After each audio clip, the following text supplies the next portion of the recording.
A Study in Scarlet by Sir Arthur Conan Doyle. Part 1. Being a reprint from the reminiscences of John H. Watson, M.D., late of the Army Medical Department. Chapter 1. Mr. Sherlock Holmes.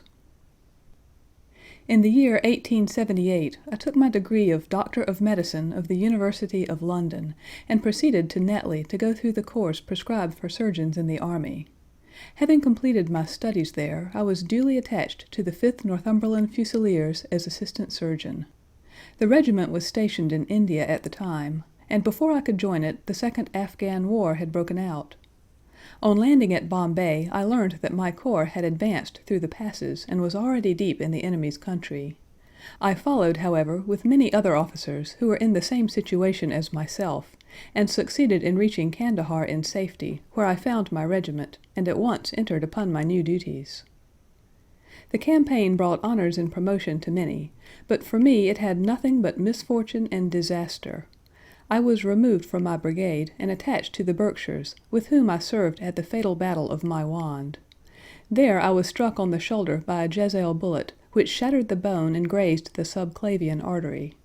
I should have fallen into the hands of the murderous Ghazis had it not been for the devotion and courage shown by Murray, my orderly, who threw me across a pack horse and succeeded in bringing me safely to the British lines. Worn with pain, and weak from the prolonged hardships which I had undergone, I was removed, with a great train of wounded sufferers, to the base hospital at Peshawar. Here I rallied, and had already improved so far as to be able to walk about the wards, and even to bask a little upon the veranda, when I was struck down by enteric fever, that curse of our Indian possessions. For months my life was despaired of, and when at last I came to myself and became convalescent, I was so weak and emaciated that a medical board determined that not a day should be lost in sending me back to England. I was dispatched accordingly in the troop ship Orontes, and landed a month later on Portsmouth jetty, with my health irretrievably ruined, but with permission from a paternal government to spend the next 9 months in attempting to improve it.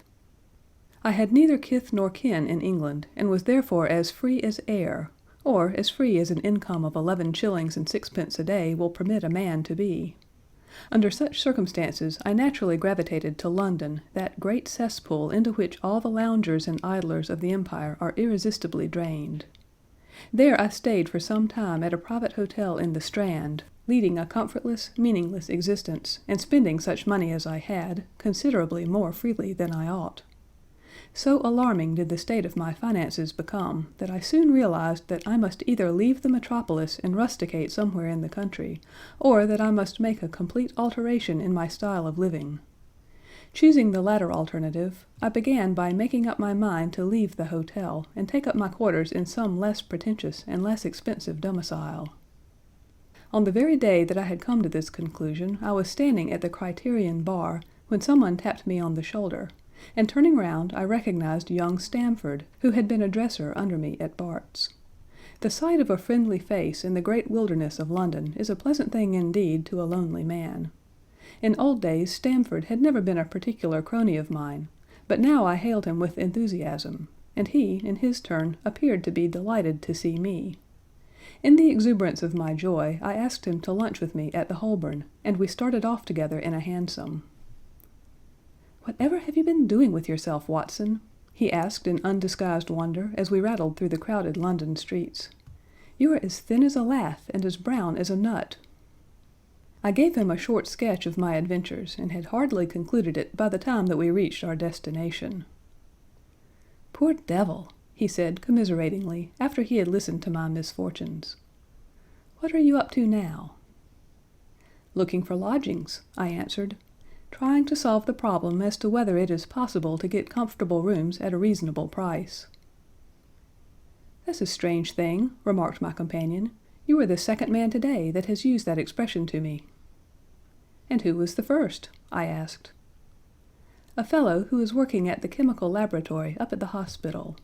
He was bemoaning himself this morning because he could not get someone to go halves with him in some nice rooms which he had found, and which were too much for his purse." "By Jove!" I cried, "if he really wants someone to share the rooms and the expense, I am the very man for him. I should prefer having a partner to being alone." Young Stamford looked rather strangely at me over his wine-glass. "You don't know Sherlock Holmes yet," he said. "Perhaps you would not care for him as a constant companion." "Why, what is there against him?" "Oh, I didn't say there was anything against him. He is a little queer in his ideas, an enthusiast in some branches of science. As far as I know, he is a decent fellow enough." "A medical student, I suppose?" said I. "No, I have no idea what he intends to go in for. I believe he is well up in anatomy, and he is a first-class chemist. But as far as I know, he has never taken out any systematic medical classes. His studies are very desultory and eccentric, but he has amassed a lot of out-of-the-way knowledge which would astonish his professors." "Did you never ask him what he was going in for?" I asked. "No, he is not a man that it is easy to draw out, though he can be communicative enough when the fancy seizes him." "I should like to meet him," I said. "If I am to lodge with anyone, I should prefer a man of studious and quiet habits. I am not strong enough yet to stand much noise or excitement. I had enough of both in Afghanistan to last me for the remainder of my natural existence.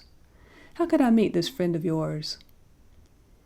"He is sure to be at the laboratory," returned my companion. "He either avoids the place for weeks, or else he works there from morning till night. If you like, we will drive round together after luncheon." "Certainly," I answered, and the conversation drifted away into other channels. As we made our way to the hospital after leaving the Holborn, Stamford gave me a few more particulars about the gentleman whom I proposed to take as a fellow lodger. "You mustn't blame me if you don't get on with him," he said. "I know nothing more of him than I have learned from meeting him occasionally in the laboratory. You proposed this arrangement, so you must not hold me responsible." "If we don't get on, it will be easy to part company," I answered. "It seems to me, Stamford," I added, looking hard at my companion, "that you have some reason for washing your hands of the matter. Is this fellow's temper so formidable, or what is it? Don't be mealy-mouthed about it." "It is not easy to express the inexpressible," he answered with a laugh. "Holmes is a little too scientific for my tastes. It approaches to cold-bloodedness. I could imagine his giving a friend a little pinch of the latest vegetable alkaloid. Not out of malevolence, you understand, but simply out of a spirit of inquiry in order to have an accurate idea of the effects. To do him justice, I think that he would take it himself with the same readiness. He appears to have a passion for definite and exact knowledge." "Very right, too." "Yes, but it may be pushed to excess. When it comes to beating the subjects in the dissecting rooms with a stick, it is certainly taking rather a bizarre shape." "Beating the subjects?" "Yes, to verify how far bruises may be produced after death. I saw him at it with my own eyes." "And yet you say he is not a medical student?" "No. Heaven knows what the objects of his studies are. But here we are, and you must form your own impressions about him." As he spoke, we turned down a narrow lane and passed through a small side door which opened into a wing of the great hospital. It was familiar ground to me, and I needed no guiding as we ascended the bleak stone staircase and made our way down the long corridor with its vista of whitewashed wall and dun-colored doors. Near the farther end a low arched passage branched away from it and led to the chemical laboratory. This was a lofty chamber, lined and littered with countless bottles. Broad, low tables were scattered about, which bristled with retorts, test tubes, and little Bunsen lamps with their blue flickering flames. There was only one student in the room, who was bending over a distant table absorbed in his work. At the sound of our steps he glanced round and sprang to his feet with a cry of pleasure. "I've found it! I've found it!" he shouted to my companion, running towards us with a test tube in his hand. "I have found a reagent which is precipitated by hemoglobin and by nothing else." Had he discovered a gold mine, greater delight could not have shone upon his features. "Dr. Watson, Mr. Sherlock Holmes," said Stamford, introducing us. "How are you?" he said cordially, gripping my hand with a strength for which I should hardly have given him credit. "You have been in Afghanistan, I perceive." "How on earth did you know that?" I asked in astonishment. "Never mind," said he, chuckling to himself. "The question now is about hemoglobin. No doubt you see the significance of this discovery of mine?" It is interesting chemically, no doubt," I answered, "but practically—" "Why, man, it is the most practical medico-legal discovery for years. Don't you see that it gives us an infallible test for bloodstains? Come over here now." He seized me by the coat sleeve in his eagerness, and drew me over to the table at which he had been working. "Let us have some fresh blood," he said, digging a long bodkin into his finger, and drawing off the resulting drop of blood in a chemical pipette. "Now, I add this small quantity of blood to a liter of water. You perceive that the resulting mixture has the appearance of pure water. The proportion of blood cannot be more than 1 in a million. I have no doubt, however, that we shall be able to obtain the characteristic reaction." As he spoke, he threw into the vessel a few white crystals, and then added some drops of a transparent fluid. In an instant the contents assumed a dull mahogany color, and a brownish dust was precipitated to the bottom of the glass jar. "Ha, ha!" he cried, clapping his hands, and looking as delighted as a child with a new toy. "What do you think of that?" "It seems to be a very delicate test," I remarked. "Beautiful! Beautiful! The old Guiacum test was very clumsy and uncertain. So is the microscopic examination for blood corpuscles. The latter is valueless if the stains are a few hours old. Now this appears to act as well whether the blood is old or new. Had this test been invented, there are hundreds of men now walking the earth who would long ago have paid the penalty of their crimes." "Indeed," I murmured. "Criminal cases are continually hinging upon that one point. A man is suspected of a crime months, perhaps, after it has been committed. His linen or clothes are examined, and brownish stains discovered upon them. Are they blood stains, or mud stains, or rust stains, or fruit stains, or what are they? That is a question which has puzzled many an expert. And why? Because there was no reliable test. Now we have the Sherlock Holmes test, and there will no longer be any difficulty." His eyes fairly glittered as he spoke, and he put his hand over his heart and bowed as if to some applauding crowd conjured up by his imagination. "You are to be congratulated," I remarked, considerably surprised at his enthusiasm. "There was the case of von Bischoff at Frankfort last year. He would certainly have been hung had this test been in existence.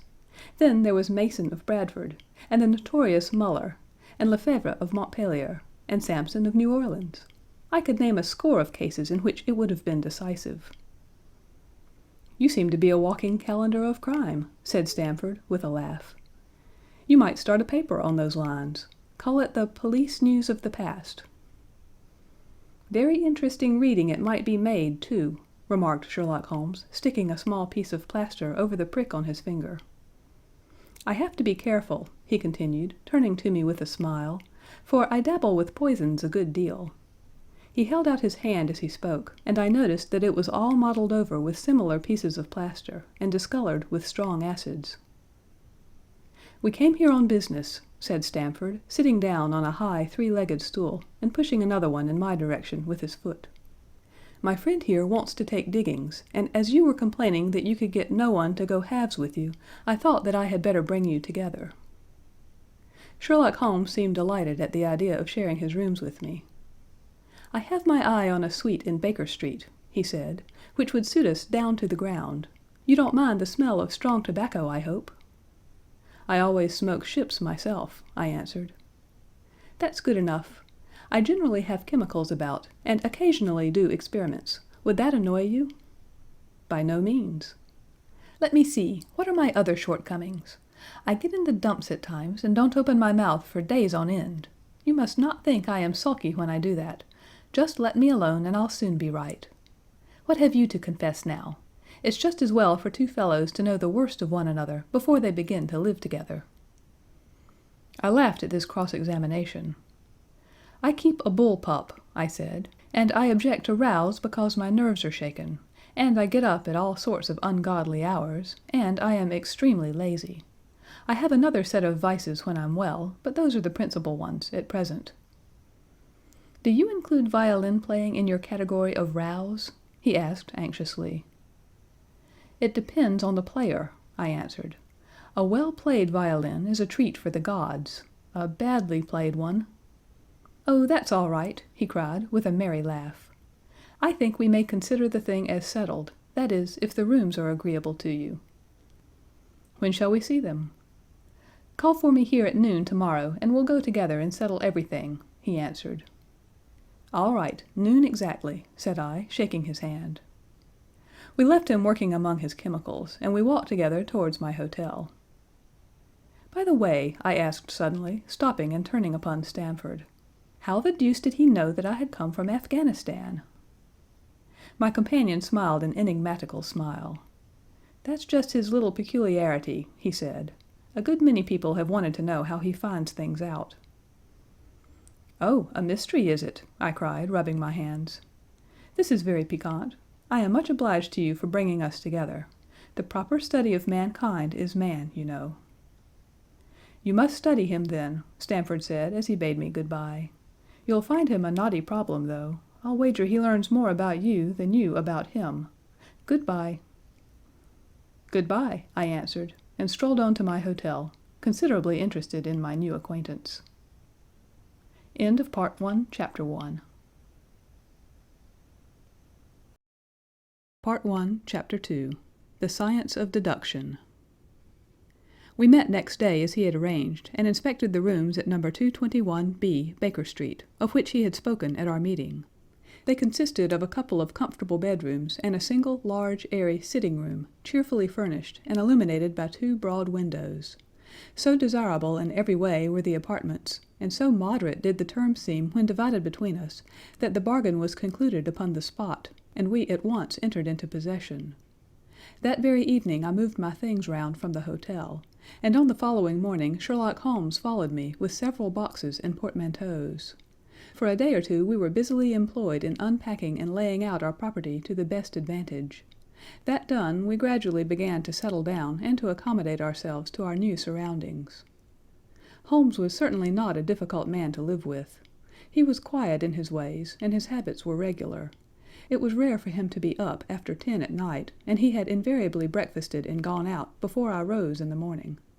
Sometimes he spent his day at the chemical laboratory, sometimes in the dissecting rooms, and occasionally in long walks, which appeared to take him into the lowest portions of the city. Nothing could exceed his energy when the working fit was upon him, but now and again a reaction would seize him, and for days on end he would lie upon the sofa in the sitting room, hardly uttering a word or moving a muscle from morning to night. On these occasions I have noticed such a dreamy, vacant expression in his eyes that I might have suspected him of being addicted to the use of some narcotic, had not the temperance and cleanliness of his whole life forbidden such a notion. As the weeks went by, my interest in him and my curiosity as to his aims in life gradually deepened and increased. His very person and appearance were such as to strike the attention of the most casual observer. In height he was rather over 6 feet, and so excessively lean that he seemed to be considerably taller. His eyes were sharp and piercing, save during those intervals of torpor to which I have alluded, and his thin hawk-like nose gave his whole expression an air of alertness and decision. His chin, too, had the prominence and squareness which mark the man of determination. His hands were invariably blotted with ink and stained with chemicals, yet he was possessed of extraordinary delicacy of touch, as I frequently had occasion to observe when I watched him manipulating his fragile philosophical instruments. The reader may set me down as a hopeless busybody, when I confess how much this man stimulated my curiosity, and how often I endeavored to break through the reticence which he showed on all that concerned himself. Before pronouncing judgment, however, be it remembered how objectless was my life, and how little there was to engage my attention. My health forbade me from venturing out unless the weather was exceptionally genial, and I had no friends who would call upon me and break the monotony of my daily existence. Under these circumstances, I eagerly hailed the little mystery which hung about my companion, and spent much of my time in endeavoring to unravel it. He was not studying medicine. He had himself, in reply to a question, confirmed Stamford's opinion upon that point. Neither did he appear to have pursued any course of reading which might fit him for a degree in science, or any other recognized portal which would give him an entrance into the learned world. Yet his zeal for certain studies was remarkable, and within eccentric limits his knowledge was so extraordinarily ample and minute that his observations have fairly astounded me. Surely no man would work so hard or attain such precise information unless he had some definite end in view. Desultory readers are seldom remarkable for the exactness of their learning. No man burdens his mind with small matters unless he has some very good reason for doing so. His ignorance was as remarkable as his knowledge. Of contemporary literature, philosophy, and politics he appeared to know next to nothing. Upon my quoting Thomas Carlyle, he inquired in the naivest way who he might be and what he had done. My surprise reached a climax, however, when I found incidentally that he was ignorant of the Copernican theory and of the composition of the solar system. That any civilized human being in this 19th century should not be aware that the earth traveled round the sun appeared to me to be such an extraordinary fact that I could hardly realize it. "You appear to be astonished," he said, smiling at my expression of surprise. "Now that I do know it, I shall do my best to forget it." "To forget it?" "You see," he explained, "I consider that a man's brain originally is like a little empty attic, and you have to stock it with such furniture as you choose. A fool takes in all the lumber of every sort that he comes across, so that the knowledge which might be useful to him gets crowded out, or at best is jumbled up with a lot of other things, so that he has a difficulty in laying his hands upon it. Now, the skillful workman is very careful indeed as to what he takes into his brain attic. He will have nothing but the tools which may help him in doing his work, but of these he has a large assortment, and all in the most perfect order. It is a mistake to think that that little room has elastic walls and can distend to any extent. Depend upon it, there comes a time when for every addition of knowledge you forget something that you knew before. It is of the highest importance, therefore, not to have useless facts elbowing out the useful ones." "But the solar system," I protested. "What the deuce is it to me?" he interrupted impatiently. "You say that we go round the sun. If we went round the moon, it would not make a pennyworth of difference to me or to my work." I was on the point of asking him what that work might be, but something in his manner showed me that the question would be an unwelcome one. I pondered over our short conversation, however, and endeavored to draw my deductions from it. He said that he would acquire no knowledge which did not bear upon his object. Therefore, all the knowledge which he possessed was such as would be useful to him. I enumerated in my own mind all the various points upon which he had shown me that he was exceptionally well informed. I even took a pencil and jotted them down. I could not help smiling at the document when I had completed it. It ran in this way: Sherlock Holmes, his limits. 1. Knowledge of literature, nil. 2. Knowledge of philosophy, nil. 3. Knowledge of astronomy, nil. 4. Knowledge of politics, feeble. 5. Knowledge of botany, variable, well up in belladonna, opium, and poisons generally, knows nothing of practical gardening. 6. Knowledge of geology, practical but limited, tells at a glance different soils from each other. After walks has shown me splashes upon his trousers and told me by their color and consistence in what part of London he had received them. 7. Knowledge of chemistry, profound. 8. Knowledge of anatomy, accurate but unsystematic. 9. Knowledge of sensational literature, immense. He appears to know every detail of every horror perpetrated in the century. 10. Plays the violin well. 11. Is an expert single-stick player, boxer, and swordsman. 12. Has a good practical knowledge of British law. When I had got so far in my list, I threw it into the fire in despair. If I can only find what the fellow is driving at by reconciling all these accomplishments and discovering a calling which needs them all, I said to myself, I may as well give up the attempt at once. I see that I have alluded above to his powers upon the violin. These were very remarkable, but as eccentric as all his other accomplishments. That he could play pieces, and difficult pieces, I knew well, because at my request he has played me some of Mendelssohn's Lieder and other favorites. When left to himself, however, he would seldom produce any music or attempt any recognized air. Leaning back in his armchair of an evening, he would close his eyes and scrape carelessly at the fiddle which was thrown across his knee. Sometimes the chords were sonorous and melancholy. Occasionally they were fantastic and cheerful. Clearly they reflected the thoughts which possessed him, but whether the music aided those thoughts, or whether the playing was simply the result of a whim or fancy, was more than I could determine. I might have rebelled against these exasperating solos, had it not been that he usually terminated them by playing in quick succession a whole series of my favorite airs as a slight compensation for the trial upon my patience. During the first week or so we had no callers, and I had begun to think that my companion was as friendless a man as I was myself. Presently, however, I found that he had many acquaintances, and those in the most different classes of society. There was one little sallow, rat-faced, dark-eyed fellow who was introduced to me as Mr. Lestrade, and who came 3 or 4 times in a single week. One morning a young girl called, fashionably dressed, and stayed for half an hour or more. The same afternoon brought a gray-headed, seedy visitor, looking like a Jew peddler, who appeared to me to be much excited, and who was closely followed by a slipshod elderly woman. On another occasion an old white-haired gentleman had an interview with my companion, and on another a railway porter in his velveteen uniform. When any of these nondescript individuals put in an appearance, Sherlock Holmes used to beg for the use of the sitting-room, and I would retire to my bedroom. He always apologized to me for putting me to this inconvenience. "I have to use this room as a place of business," he said, "and these people are my clients." Again I had an opportunity of asking him a point-blank question, and again my delicacy prevented me from forcing another man to confide in me. I imagined at the time that he had some strong reason for not alluding to it, but he soon dispelled the idea by coming round to the subject of his own accord. It was upon the 4th of March, as I have good reason to remember, that I rose somewhat earlier than usual, and found that Sherlock Holmes had not yet finished his breakfast. The landlady had become so accustomed to my late habits that my place had not been laid nor my coffee prepared. With the unreasonable petulance of mankind, I rang the bell and gave a curt intimation that I was ready. Then I picked up a magazine from the table and attempted to while away the time with it, while my companion munched silently at his toast.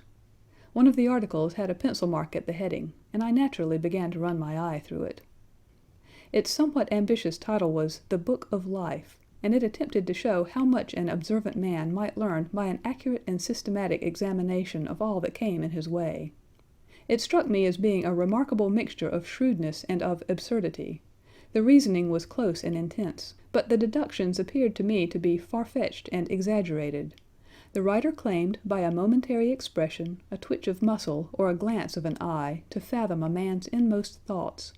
Deceit, according to him, was an impossibility in the case of one trained to observation and analysis. His conclusions were as infallible as so many propositions of Euclid. So startling would his results appear to the uninitiated that until they learned the processes by which he had arrived at them, they might well consider him as a necromancer. "From a drop of water," said the writer, "a logician could infer the possibility of an Atlantic or a Niagara without having seen or heard of one or the other. So all life is a great chain, the nature of which is known whenever we are shown a single link of it. Like all other arts, the science of deduction and analysis is one which can only be acquired by long and patient study, nor is life long enough to allow any mortal to attain the highest possible perfection in it. Before turning to those moral and mental aspects of the matter which present the greatest difficulties, let the inquirer begin by mastering more elementary problems.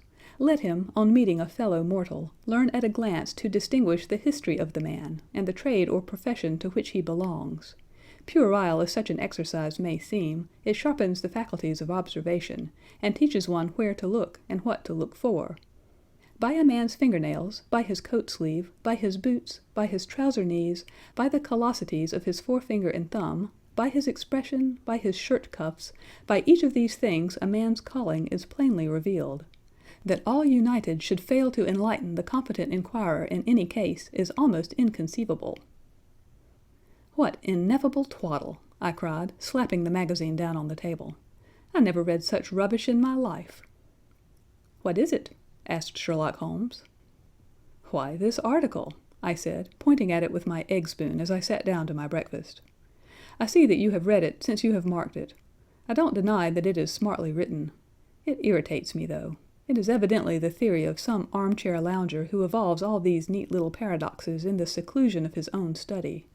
It is not practical. I should like to see him clapped down in a third-class carriage on the Underground and asked to give the trades of all his fellow-travelers. I would lay 1,000 to 1 against him." "You would lose your money," Holmes remarked calmly, As for the article, I wrote it myself." "You?" "Yes, I have a turn both for observation and for deduction. The theories which I have expressed there, and which appear to you to be so chimerical, are really extremely practical, so practical that I depend upon them for my bread and cheese." "And how?" I asked involuntarily. "Well, I have a trade of my own. I suppose I am the only one in the world. I'm a consulting detective, if you can understand what that is. Here in London we have lots of government detectives and lots of private ones.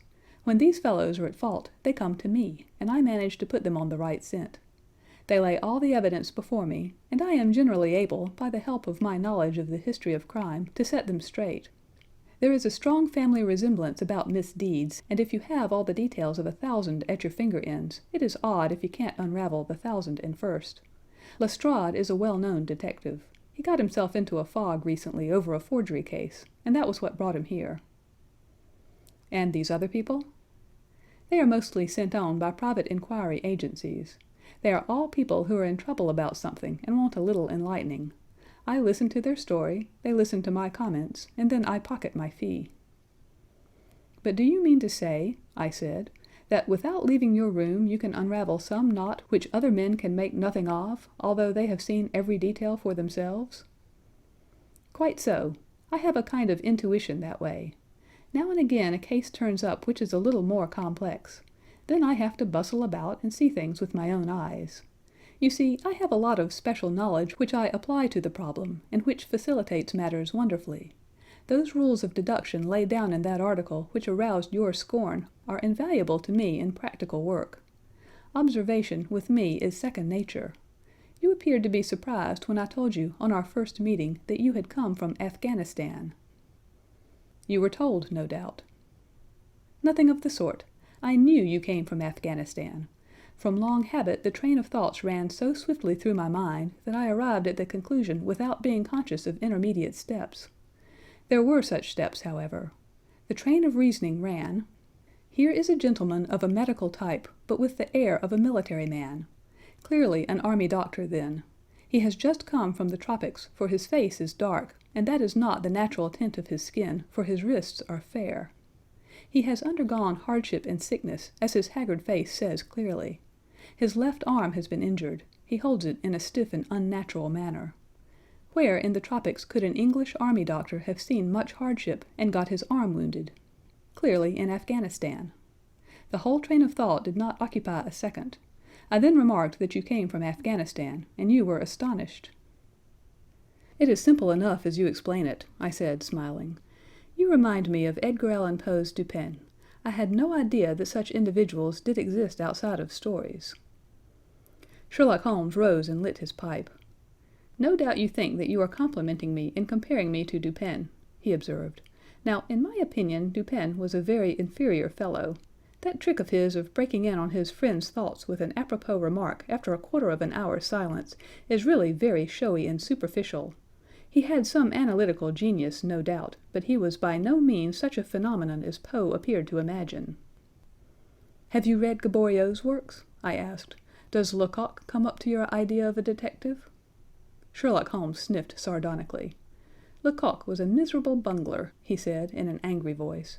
"He had only one thing to recommend him, and that was his energy. That book made me positively ill. The question was how to identify an unknown prisoner. I could have done it in 24 hours. Lecoq took 6 months or so. It might be made a textbook for detectives to teach them what to avoid." I felt rather indignant at having two characters whom I had admired treated in this cavalier style. I walked over to the window and stood looking out into the busy street. "This fellow may be very clever," I said to myself, "but he is certainly very conceited." "There are no crimes and no criminals in these days," he said querulously. "What is the use of having brains in our profession? I know well that I have it in me to make my name famous.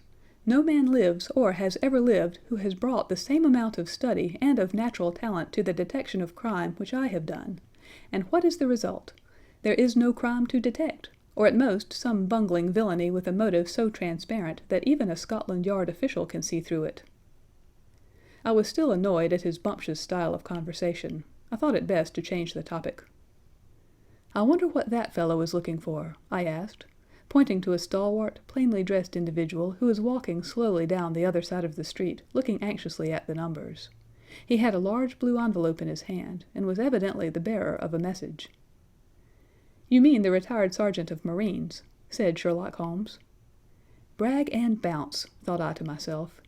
"He knows that I cannot verify his guess." The thought had hardly passed through my mind when the man whom we were watching caught sight of the number on our door, and ran rapidly across the roadway. We heard a loud knock, a deep voice below, and heavy steps ascending the stair. "For Mr. Sherlock Holmes," he said, stepping into the room, and handing my friend the letter. Here was an opportunity of taking the conceit out of him. He little thought of this when he made that random shot. "May I ask, my lad," I said in the blandest voice, "what your trade may be?" "Commissionaire, sir," he said gruffly. "Uniform away for repairs." "And you were?" I asked, with a slightly malicious glance at my companion. "A sergeant, sir. Royal Marine Light Infantry, sir." No answer? "Right, sir." He clicked his heels together, raised his hand in salute, and was gone. End of Part 1, Chapter 2. Part 1, Chapter 3, The Lauriston Garden Mystery. I confess that I was considerably startled by this fresh proof of the practical nature of my companion's theories. My respect for his powers of analysis increased wondrously. There still remained some lurking suspicion in my mind, however, that the whole thing was a prearranged episode, intended to dazzle me, though what earthly object he could have in taking me in was past my comprehension. When I looked at him, he had finished reading the note, and his eyes had assumed the vacant, lackluster expression which showed mental abstraction. "How in the world did you deduce that?" I asked. "Deduce what?" said he, petulantly. "Why, that he was a retired sergeant of marines." "I have no time for trifles," he answered brusquely. Then with a smile, "Excuse my rudeness. You broke the thread of my thoughts, but perhaps it is as well. So you actually were not able to see that that man was a sergeant of marines?" "No, indeed." "It was easier to know it than to explain why I know it. If you were asked to prove that 2 and 2 made 4, you might find some difficulty, and yet you are quite sure of the fact. Even across the street I could see a great blue anchor tattooed on the back of the fellow's hand. That smacked of the sea. He had a military carriage, however, and regulation side whiskers. There we have the marine. He was a man with some amount of self-importance and a certain air of command. You must have observed the way in which he held his head and swung his cane. A steady, respectable, middle-aged man, too, on the face of him, all facts which led me to believe that he had been a sergeant." "Wonderful!" I ejaculated. "Commonplace," said Holmes, though I thought from his expression that he was pleased at my evident surprise and admiration. "I said just now that there were no criminals. It appears that I am wrong. Look at this." He threw me over the note which the commissionaire had brought. "Why," I cried, as I cast my eye over it, "this is terrible." "It does seem to be a little out of the common," he remarked calmly. "Would you mind reading it to me aloud?" This is the letter which I read to him. "My dear Mr. Sherlock Holmes, there has been a bad business during the night at 3 Lauriston Gardens, off the Brixton Road. Our man on the beat saw a light there about 2 in the morning, and as the house was an empty one, suspected that something was amiss. He found the door open, and in the front room, which is bare of furniture, discovered the body of a gentleman, well dressed, and having cards in his pocket bearing the name of Enoch J. Drebber, Cleveland, Ohio, U.S.A. There had been no robbery, nor is there any evidence as to how the man met his death. There are marks of blood in the room, but there is no wound upon his person. We are at a loss as to how he came into the empty house. Indeed, the whole affair is a puzzler. If you can come round to the house any time before 12, you will find me there. I have left everything in statu quo until I hear from you. If you are unable to come, I shall give you fuller details, and would esteem it a great kindness if you would favor me with your opinions. Yours faithfully, Tobias Gregson. Gregson is the smartest of the Scotland Yarders, my friend remarked. He and Lestrade are the pick of a bad lot. They are both quick and energetic, but conventional, shockingly so. They have their knives into one another, too. They are as jealous as a pair of professional beauties. There will be some fun over this case if they are both put upon the scent." I was amazed at the calm way in which he rippled on. "Surely there is not a moment to be lost," I cried. "Shall I go and order you a cab?" "I'm not sure about whether I shall go. I am the most incurably lazy devil that ever stood in shoe leather, that is, when the fit is on me, for I can be spry enough at times." "Why, it is just such a chance as you have been longing for." "My dear fellow, what does it matter to me? Supposing I unravel the whole matter, you may be sure that Gregson, Lestrade and Company will pocket all the credit. That comes of being an unofficial personage." "But he begs you to help him." "Yes, he knows that I am his superior, and acknowledges it to me, but he would cut his tongue out before he would own it to any third person. However, we may as well go and have a look. I shall work it out on my own hook. I may have a laugh at them, if I have nothing else. Come on." He hustled on his overcoat and bustled about in a way that showed that an energetic fit had superseded the apathetic one. "Get your hat," he said. "You wish me to come?" "Yes, if you have nothing better to do." A minute later we were both in a hansom, driving furiously for the Brixton Road. It was a foggy, cloudy morning, and a dun-colored veil hung over the housetops, looking like the reflection of the mud-colored streets beneath. My companion was in the best of spirits, and prattled away about Cremona fiddles and the difference between a Stradivarius and an Amati. As for myself, I was silent, for the dull weather and the melancholy business upon which we were engaged depressed my spirits. "You don't seem to give much thought to the matter in hand," I said at last, interrupting Holmes's musical disquisition. "No data yet," he answered. "It is a capital mistake to theorize before you have all the evidence. It biases the judgment." "You will have your data soon," I remarked, pointing with my finger. "This is the Brixton Road, and that is the house, if I am not very much mistaken." "So it is. Stop, driver, stop!" We were still 100 yards or so from it, but he insisted upon our alighting, and we finished our journey upon foot. No. 3 Lauriston Gardens wore an ill-omened and minatory look. It was one of 4 which stood back some little way from the street, 2 being occupied and 2 empty. The latter looked out with 3 tiers of vacant, melancholy windows, which were blank and dreary, save that here and there a "To Let" card had developed like a cataract upon the bleared panes. A small garden sprinkled over with a scattered eruption of sickly plants separated each of these houses from the street, and was traversed by a narrow pathway, yellowish in color, and consisting apparently of a mixture of clay and of gravel. The whole place was very sloppy from the rain which had fallen through the night. The garden was bounded by a 3-foot brick wall, with a fringe of wood rails upon the top, and against this wall was leaning a stalwart police constable, surrounded by a small knot of loafers, who craned their necks and strained their eyes in the vain hope of catching some glimpse of the proceedings within. I had imagined that Sherlock Holmes would at once have hurried into the house and plunged into a study of the mystery. Nothing appeared to be further from his intention. With an air of nonchalance which, under the circumstances, seemed to me to border upon affectation, he lounged up and down the pavement and gazed vacantly at the ground, the sky, the opposite houses, and the line of railings. Having finished his scrutiny, he proceeded slowly down the path, or rather down the fringe of grass which flanked the path, keeping his eyes riveted upon the ground. Twice he stopped, and once I saw him smile, and heard him utter an exclamation of satisfaction. There were many marks of footsteps upon the wet clayey soil, but since the police had been coming and going over it, I was unable to see how my companion could hope to learn anything from it. Still, I had had such extraordinary evidence of the quickness of his perceptive faculties that I had no doubt that he could see a great deal which was hidden from me. At the door of the house we were met by a tall, white-faced, flaxen-haired man, with a notebook in his hand, who rushed forward and wrung my companion's hand with effusion. "It is indeed kind of you to come," he said. "I have had everything left untouched." "Except that," my friend answered, pointing at the pathway. "If a herd of buffaloes had passed along, there could not be a greater mess. No doubt, however, you had drawn your own conclusions, Gregson, before you permitted this." "I have had so much to do inside the house," the detective said evasively. My colleague, Mr. Lestrade, is here. I had relied upon him to look after this." Holmes glanced at me and raised his eyebrows sardonically.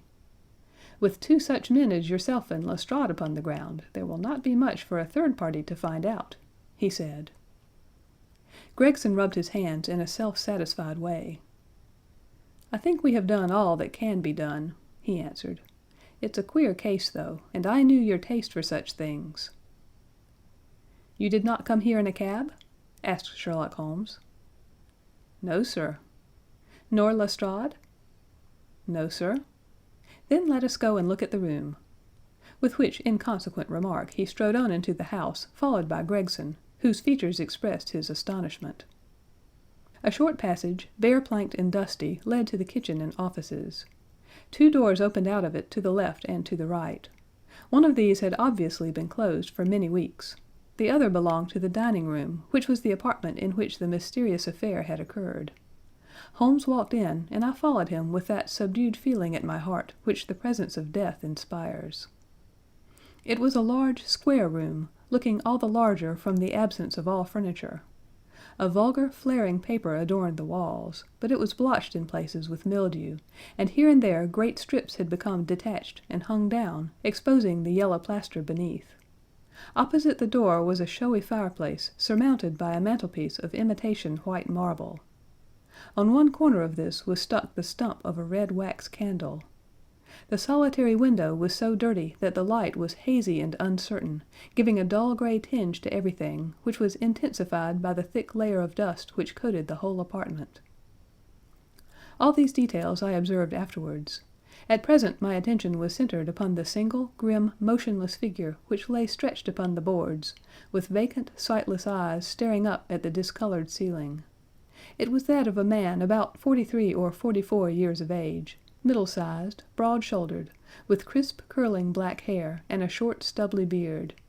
He was dressed in a heavy broadcloth frock coat and waistcoat, with light-colored trousers and immaculate collar and cuffs.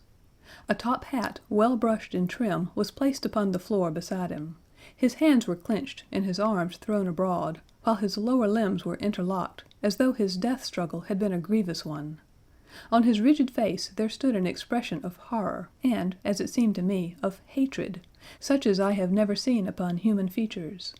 This malignant and terrible contortion, combined with the low forehead, blunt nose, and prognathous jaw, gave the dead man a singularly simious and ape-like appearance, which was increased by his writhing, unnatural posture. I have seen death in many forms, but never has it appeared to me in a more fearsome aspect than in that dark, grimy apartment which looked out upon one of the main arteries of suburban London. Lestrade, lean and ferret-like as ever, was standing by the doorway, and greeted my companion and myself. "This case will make a stir, sir," he remarked. "It beats anything I have seen, and I am no chicken." "There is no clue?" said Gregson. "None at all," chimed in Lestrade. Sherlock Holmes approached the body, and, kneeling down, examined it intently. "You are sure that there is no wound?" he asked, pointing to numerous gouts and splashes of blood which lay all round. "Positive," cried both detectives. "Then, of course, this blood belongs to a second individual, presumably the murderer, if murder has been committed. It reminds me of the circumstances attendant on the death of von Jansen, in Utrecht, in the year '34. Do you remember the case, Gregson?" "No, sir."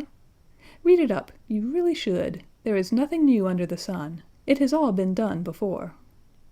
As he spoke, his nimble fingers were flying here, there, and everywhere, feeling, pressing, unbuttoning, examining, while his eyes wore the same far-away expression which I have already remarked upon. So swiftly was the examination made that one would hardly have guessed the minuteness with which it was conducted. Finally he sniffed the dead man's lips, and then glanced at the soles of his patent-leather boots.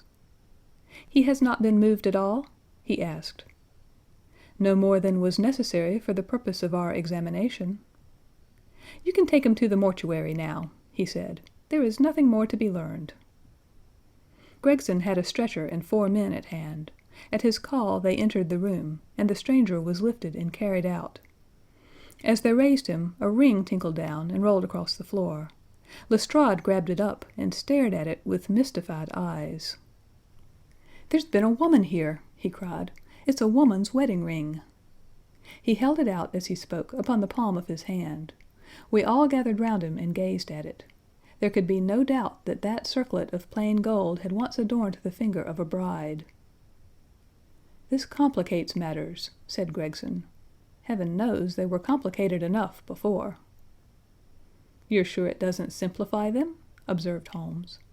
"There's nothing to be learned by staring at it. What did you find in his pockets?" "We have it all here," said Gregson, pointing to a litter of objects upon one of the bottom steps of the stairs. "A gold watch, number 97163, by Barraud of London. Gold Albert chain, very heavy and solid.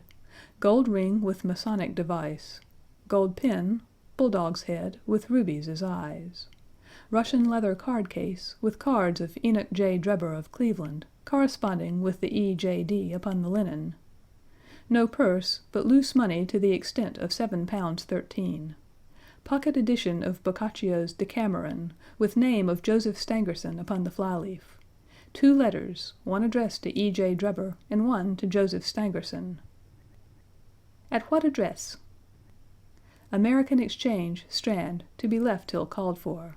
They are both from the Guion Steamship Company, and refer to the sailing of their boats from Liverpool. It is clear that this unfortunate man was about to return to New York."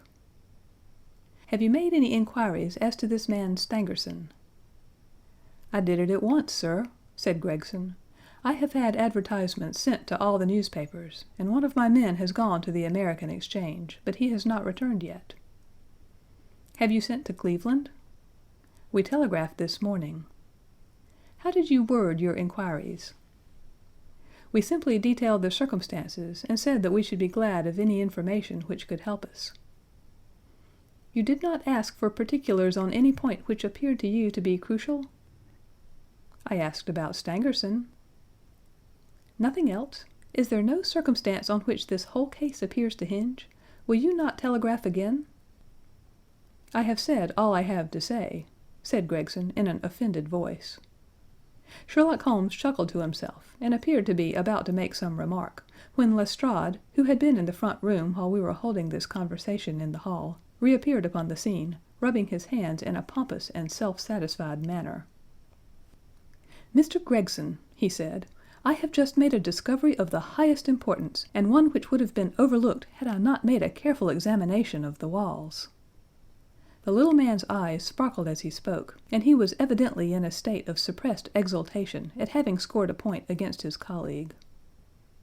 "Come here," he said, bustling back into the room, the atmosphere of which felt clearer since the removal of its ghastly inmate.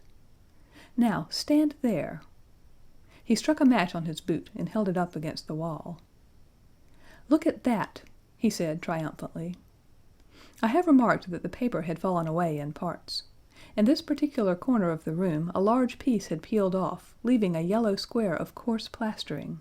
Across this bare space there was scrawled in blood-red letters a single word, R-A-C-H-E. "What do you think of that?" cried the detective, with the air of a showman exhibiting his show. "This was overlooked because it was in the darkest corner of the room, and no one thought of looking there. The murderer has written it with his or her own blood. See this smear where it has trickled down the wall. That disposes of the idea of suicide, anyhow. Why was that corner chosen to write it on? I will tell you. See that candle on the mantelpiece? It was lit at the time, and if it was lit, this corner would be the brightest instead of the darkest portion of the wall." "And what does it mean now that you have found it?" asked Gregson in a depreciatory voice. "Mean? Why, it means that the writer was going to put the female name Rachel, but was disturbed before he or she had time to finish. You mark my words, when this case comes to be cleared up, you will find that a woman named Rachel has something to do with it. It's all very well for you to laugh, Mr. Sherlock Holmes. You may be very smart and clever, but the old hound is the best when all is said and done." "I really beg your pardon," said my companion, who had ruffled the little man's temper by bursting into an explosion of laughter. "You certainly have the credit of being the first of us to find this out, and, as you say, it bears every mark of having been written by the other participant in last night's mystery. I have not had time to examine this room yet, but with your permission I shall do so now." As he spoke, he whipped a tape measure and a large round magnifying glass from his pocket. With these two implements he trotted noiselessly about the room, sometimes stopping, occasionally kneeling, and once lying flat upon his face. So engrossed was he with his occupation that he appeared to have forgotten our presence, for he chattered away to himself under his breath the whole time, keeping up a running fire of exclamations, groans, whistles, and little cries suggestive of encouragement and of hope. As I watched him I was irresistibly reminded of a pure-blooded, well-trained foxhound as it dashes backward and forward through the covert, whining in its eagerness, until it comes across the lost scent. For 20 minutes or more he continued his researches, measuring with the most exact care the distance between marks which were entirely invisible to me, and occasionally applying his tape to the walls in an equally incomprehensible manner. In one place he gathered up very carefully a little pile of gray dust from the floor and packed it away in an envelope. Finally he examined with his glass the word upon the wall, going over every letter of it with the most minute exactness. This done, he appeared to be satisfied, for he replaced his tape and his glass in his pocket. "They say that genius is an infinite capacity for taking pains," he remarked with a smile. "It's a very bad definition, but it does apply to detective work." Gregson and Lestrade had watched the maneuvers of their amateur companion with considerable curiosity and some contempt. They evidently failed to appreciate the fact, which I had begun to realize, that Sherlock Holmes's smallest actions were all directed towards some definite and practical end. "What do you think of it, sir?" they both asked. "It would be robbing you of the credit of the case if I were to presume to help you," remarked my friend. "You are doing so well now that it would be a pity for anyone to interfere." There was a world of sarcasm in his voice as he spoke. "If you will let me know how your investigations go," he continued, "I shall be happy to give you any help I can. In the meantime I should like to speak to the constable who found the body. Can you give me his name and address?" Lestrade glanced at his notebook. "John Rance," he said. "He is off duty now. You will find him at 46 Audley Court, Kensington Park Gate." Holmes took a note of the address. "Come along, Doctor," he said. "We shall go and look him up. I'll tell you one thing which may help you in the case," he continued, turning to the two detectives. "There has been a murder done, and the murderer was a man. He was more than 6 feet high, was in the prime of life, had small feet for his height, wore coarse, square-toed boots, and smoked a Trichinopoly cigar. He came here with his victim in a four-wheeled cab, which was drawn by a horse with 3 old shoes and 1 new one on his off foreleg. In all probability the murderer had a florid face, and the fingernails of his right hand were remarkably long. These are only a few indications, but they may assist you." Lestrade and Gregson glanced at each other with an incredulous smile. "If this man was murdered, how was it done?" asked the former. "Poison," said Sherlock Holmes curtly, and strode off. "One other thing, Lestrade," he added, turning round at the door. "Rache is the German for revenge, so don't lose your time looking for Miss Rachel." With which Parthian shot he walked away, leaving the two rivals open-mouthed behind him. End of Part 1, Chapter 3. Part 1, Chapter 4. What John Rance Had to Tell. It was 1 o'clock when we left No. 3 Lauriston Gardens. Sherlock Holmes led me to the nearest telegraph office, whence he dispatched a long telegram. He then hailed a cab and ordered the driver to take us to the address given us by Lestrade. "There is nothing like first-hand evidence," he remarked. "As a matter of fact, my mind is entirely made up upon the case, but still we may as well learn all that is to be learned." "You amaze me, Holmes," said I. "Surely you are not as sure as you pretend to be of all those particulars which you gave." "There's no room for a mistake," he answered. "The very first thing which I observed on arriving there was that a cab had made 2 ruts with its wheels close to the curb. Now up to last night we have had no rain for a week, so that those wheels which left such a deep impression must have been there during the night. There were the marks of the horse's hoofs too, the outline of one of which was far more clearly cut than that of the other 3, showing that that was a new shoe. Since the cab was there after the rain began, and was not there at any time during the morning, I have Gregson's word for that, it follows that it must have been there during the night, and therefore that it brought those two individuals to the house." "That seems simple enough," said I, "but how about the other man's height?" "Why, the height of a man, in 9 cases out of 10, can be told from the length of his stride.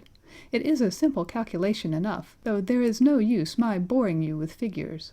I had this fellow's stride both on the clay outside and on the dust within. Then I had a way of checking my calculation. When a man writes on a wall, his instinct leads him to write above the level of his own eyes. Now that writing was just over 6 feet from the ground. It was child's play." "And his age?" I asked. "Well, if a man can stride 4½ feet without the smallest effort, he can't be quite in the sere and yellow. That was the breadth of a puddle on the garden walk which he had evidently walked across.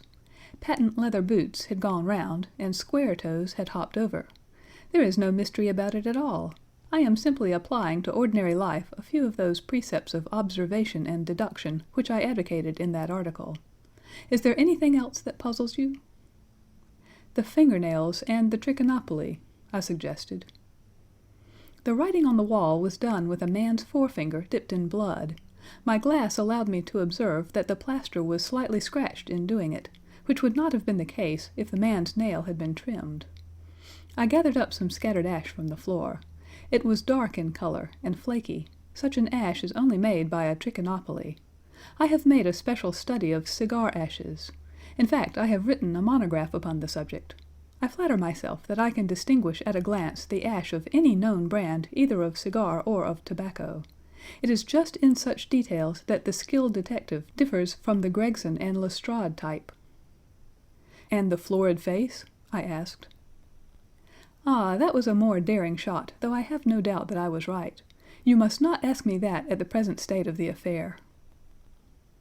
I passed my hand over my brow. "My head is in a whirl," I remarked. "The more one thinks of it, the more mysterious it grows. How came these two men, if there were two men, into an empty house? What has become of the cabman who drove them? How could one man compel another to take poison? Where did the blood come from? What was the object of the murderer, since robbery had no part in it? How came the woman's ring there? Above all, why should the second man write up the German word Rache before decamping? I confess that I cannot see any possible way of reconciling all these facts." My companion smiled approvingly. "You sum up the difficulties of the situation succinctly and well," he said. "There is much that is still obscure, though I have quite made up my mind on the main facts. As to poor Lestrade's discovery, it was simply a blind intended to put the police upon a wrong track by suggesting socialism and secret societies. It was not done by a German. The A, if you noticed, was printed somewhat after the German fashion. Now, a real German invariably prints in the Latin character, so that we may safely say that this was not written by one, but by a clumsy imitator who overdid his part. It was simply a ruse to divert inquiry into a wrong channel. I'm not going to tell you much more of the case, Doctor.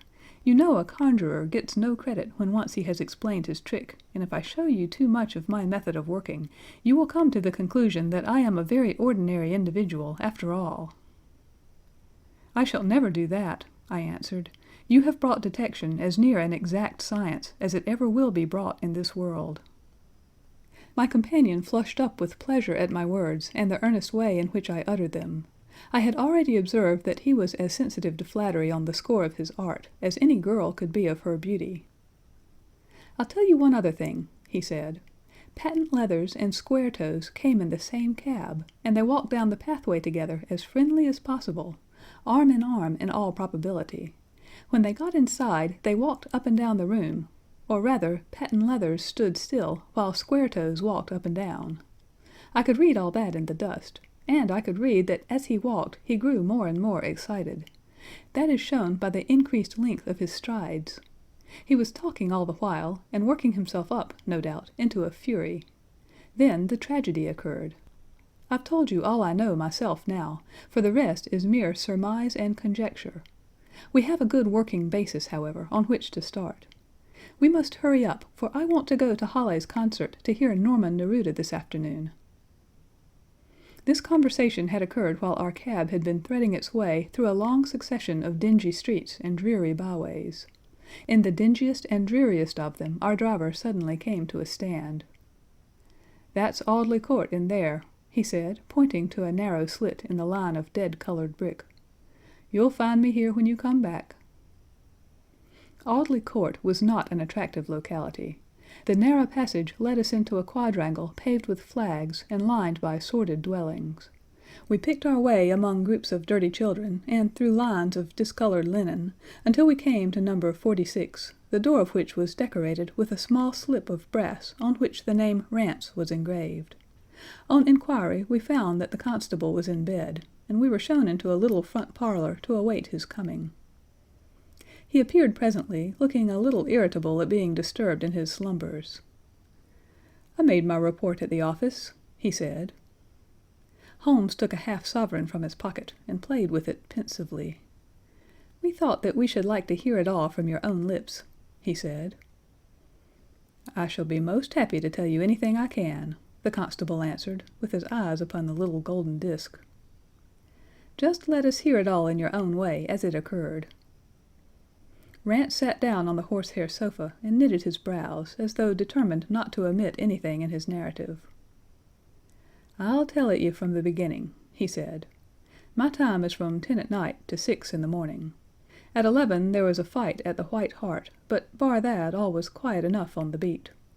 At 1 o'clock it began to rain, and I met Harry Murcher, him who has the Holland Grove beat, and we stood together at the corner of Henrietta Street a-talkin'. Presently, maybe about 2 or a little after, I thought I would take a look round and see that all was right down the Brixton Road. It was precious dirty and lonely. Not a soul did I meet all the way down, though a cab or two went past me. I was a-strolling down, thinkin' between ourselves how uncommon handy a 4 of gin hot would be, when suddenly the glint of a light caught my eye in the window of that same house. Now I knew that them 2 houses in Lauriston Gardens was empty on account of him that owns them who won't have the drain seed to, though the very last tenant what lived in one of 'em died of typhoid fever. I was knocked all in a heap, therefore, at seeing a light in the window, and I suspected as something was wrong. When I got to the door—" "You stopped and then walked back to the garden gate," my companion interrupted. "What did you do that for?" Rance gave a violent jump and stared at Sherlock Holmes with the utmost amazement upon his features. "Why, that's true, sir," he said, "though how you come to know it, heaven only knows. You see, when I got up to the door, it was so still and so lonesome that I thought I'd be none the worse for someone with me. I ain't afeared of anything on this side of the grave, but I thought that maybe it was him that died of the typhoid inspecting the drains what killed him. The thought gave me a kind of turn, and I walked back to the gate to see if I could see Murcher's lantern, but there wasn't no sign of him nor of anyone else." "There was no one in the street?" "Not a living soul, sir, nor as much as a dog." Then I pulled myself together and went back and pushed the door open. All was quiet inside, so I went into the room where the light was a-burnin'. There was a candle flickerin' on the mantelpiece, a red wax one, and by its light I saw— Yes, I know all that you saw. You walked round the room several times, and you knelt down by the body, and then you walked through and tried the kitchen door, and then— John Rance sprang to his feet with a frightened face and suspicion in his eyes. "Where was you hid to see all that?" he cried. "It seems to me that you knows a deal more than you should." Holmes laughed and threw his card across the table to the constable. "Don't go arresting me for the murder," he said. "I am one of the hounds, and not the wolf. Mr. Gregson or Mr. Lestrade will answer for that. Go on, though. What did you do next?" Rance resumed his seat, without, however, losing his mystified expression. "I went back to the gate and sounded my whistle. That brought Murcher and 2 more to the spot." "Was the street empty then?" "Well, it was, as far as anybody that could be of any good goes." "What do you mean?" The constable's features broadened into a grin. "I've seen many a drunk chap in my time," he said, "but never anyone so cryin' drunk as that cove. He was at the gate when I came out, a-leanin' up agin the railin's, and a-singin' at the pitch of his lungs about Columbine's new-fangled banner, or some such stuff. He couldn't stand, far less help. "What sort of a man was he?" asked Sherlock Holmes. John Rance appeared to be somewhat irritated at this digression. "He was an uncommon drunk sort of man," he said. "He'd have found hisself in the station if we hadn't been so took up." "His face, his dress, didn't you notice them?" Holmes broke in impatiently. "I should think I did notice them, seeing that I had to prop him up, me and Murcher between us. He was a long chap, with a red face, the lower part muffled round." "That will do," cried Holmes. "What became of him?" "We'd enough to do without looking after him," the policeman said, in an aggrieved voice. "I'll wager he found his way home all right." "How was he dressed?" "A brown overcoat." "Had he a whip in his hand?" "A whip? No." "He must have left it behind," muttered my companion. "You didn't happen to see or hear a cab after that?" "No." "There's a half-sovereign for you," my companion said, standing up and taking his hat. "I am afraid, Rance, that you will never rise in the force. That head of yours should be for use as well as ornament. You might have gained your sergeant's stripes last night. The man whom you held in your hands is the man who holds the clue of this mystery, and whom we are seeking. There is no use of arguing about it now. I tell you that it is so. Come along, Doctor." We started off for the cab together, leaving our informant incredulous, but obviously uncomfortable.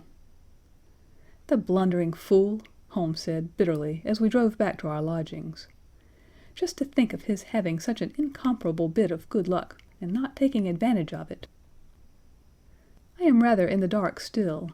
It is true that the description of this man tallies with your idea of the second party in this mystery, but why should he come back to the house after leaving it?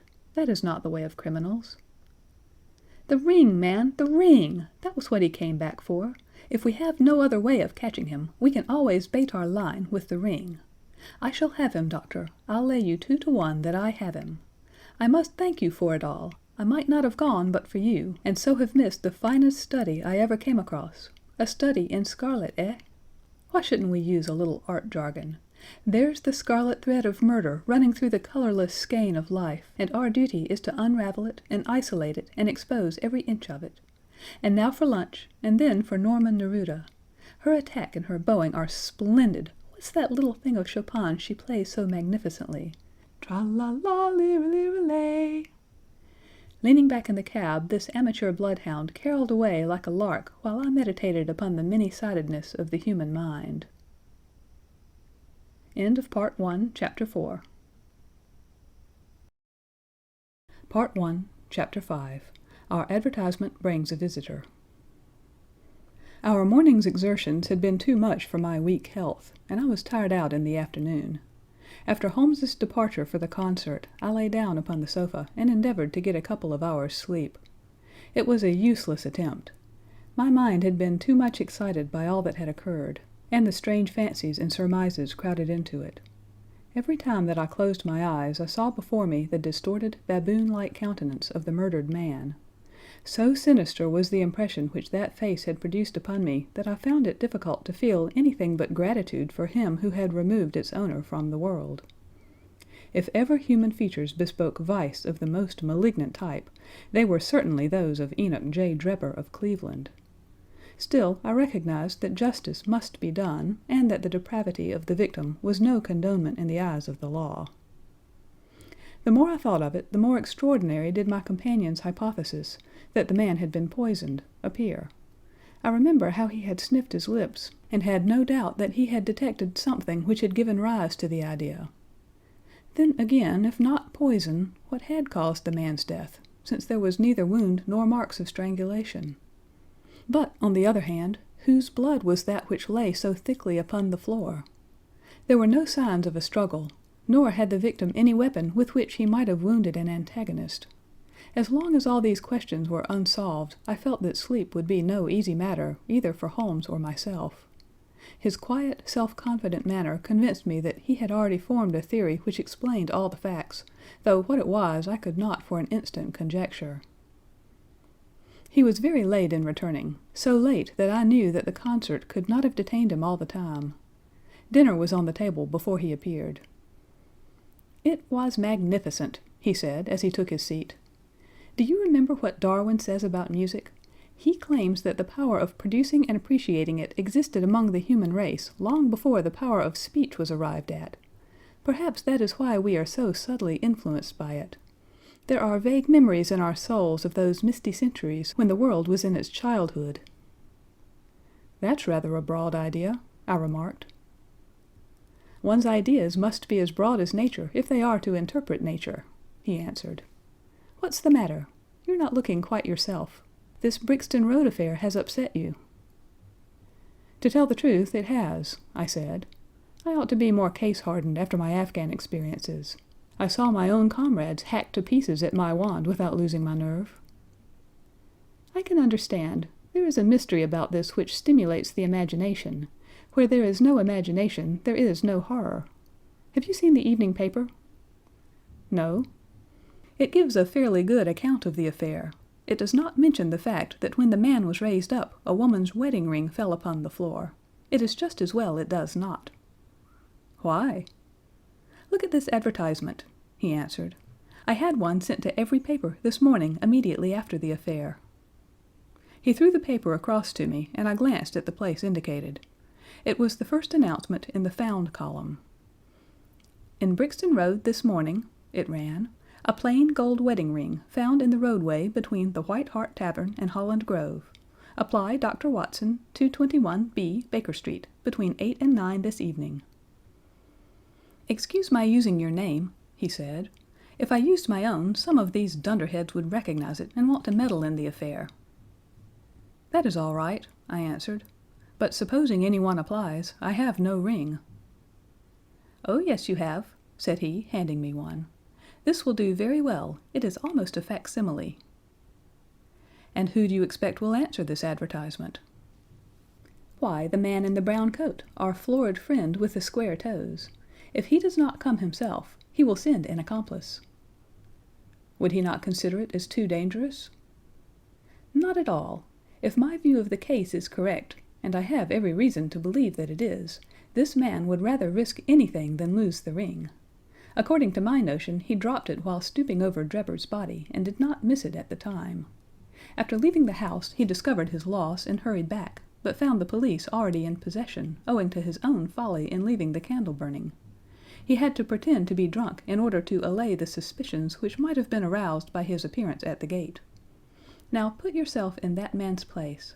On thinking the matter over, it must have occurred to him that it was possible that he had lost the ring in the road after leaving the house. What would he do then? He would eagerly look out for the evening papers in the hope of seeing it among the articles found. His eye, of course, would light upon this. He would be overjoyed. Why should he fear a trap? There would be no reason in his eyes why the finding of the ring should be connected with the murder. He would come. He will come. You shall see him within an hour." "And then?" I asked. "Oh, you can leave me to deal with him then. Have you any arms?" "I have my old service revolver and a few cartridges." "You had better clean it and load it. He will be a desperate man, and though I shall take him unawares, it is as well to be ready for anything." I went to my bedroom and followed his advice.